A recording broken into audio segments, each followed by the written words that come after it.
Hello guys, જય શ્રી કૃષ્ણ। આજે રક્ષાબંધન છે તો અમારા ગામમાં સમૂહમાં જનોઈ બદલવાનું આયોજન રાખેલ છે। એટલે અમે લોકો બ્રાહ્મણ છે તો અમારામાં રિવાજ હોય છે દર વર્ષે રક્ષાબંધનના દિવસ જનોઈ બદલવાનું। તો ચાલો ત્યારે આપણે બી જઈએ। અહીંયા ગાયત્રી માનું ફોટાનું સ્થાપન કરી દીધું છે।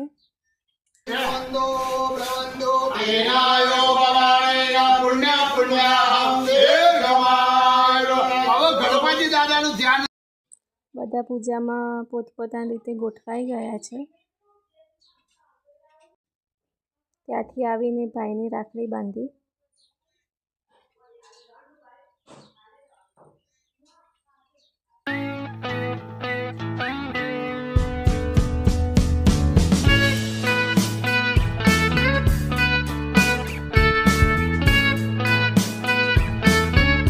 પછી રાખડી લઈને માસીના ઘરે ગયા રાખડી બાંધવા માટે।